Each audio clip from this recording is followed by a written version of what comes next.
เ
บื้องหลังความงามครับสำหรับคืนนี้ผีกำลังจะกลายเป็นคน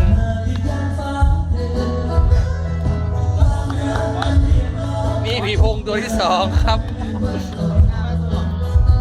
นี่ตัวที่3ครับเริ่มจะเป็นคนแล้วครับนั่นผีตัวที่4ครับเริ่มเลยครับโอ้โหนี่เข้าเก็บเลยครับมาเพื่อกินครับไม่ได้มาเพื่อร้องเพลงครับคอแห้งครับคอแห้งครับเอาหัวเข็ม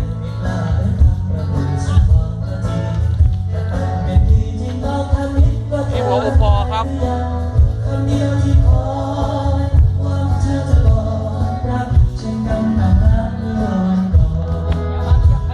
นี่นักร้องนำวันนี้ครับรูปรอมีหลาย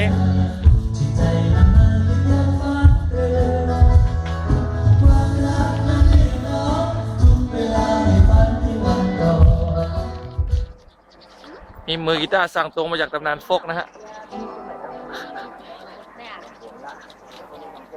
นี่นักดนตรีบ้ากามครับคีย์บอร์ดบ้ากามครับนี่ครับ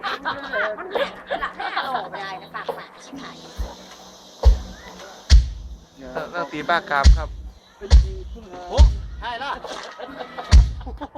พอกำลังจะยิ้มนะพร้อมมันไม่หอมพี่หายไปกับวะฮะพี่หายกะหายจากโลกหายไปหมดแล้ว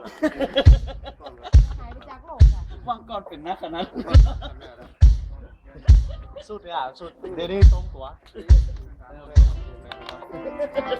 นี่ต้องบอกนะพบป้าเพื่อนฝูงได้คืนนี้เจ้าไผ่ต้าหาดังแบบป่ะไปออลังมีดังมาทันทีเดียว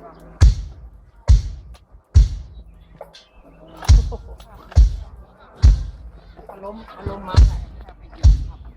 ไหนโชเฟอร์ไม่ได้ถ่ายหูเปิ้ลเจ๊กันไปรับไปโลดไปบูจะได้ขับรถนะครับก่อนความมันจะเริ่มขึ้น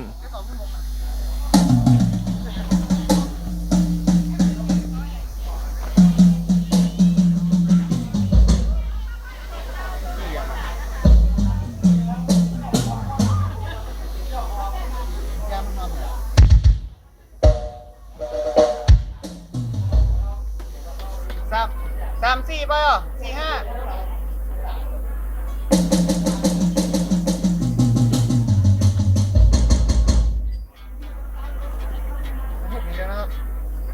วิดีโอ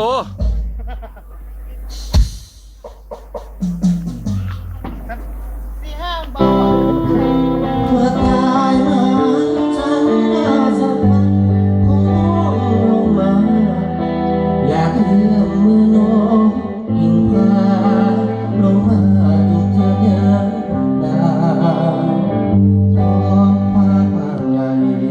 เ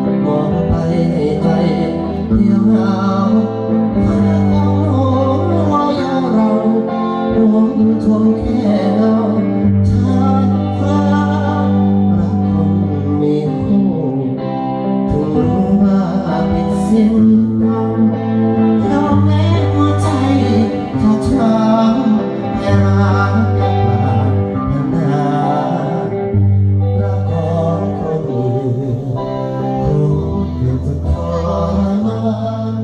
น้ำตาน้องไม่ร้องคอยทำลายความลงมาให้ท้อ นี่นะคืนเดียวไอ้เต้โจงเนี่ย โอ้ยบ้าเนาะ เมื่อคืนมันดีฮะกินอ่ะอันนี้เอาไปลงกันยังทุกมุก กูมุก อ๋อเนี่ยทุกมุกเลยก็ได้ทุกมุกมีแนวจอบเนี่ย โอ้ยน่ารักอ่ะ เขามาฟังหนาวแล้วก็พวกมุกกับมุกอ่ะ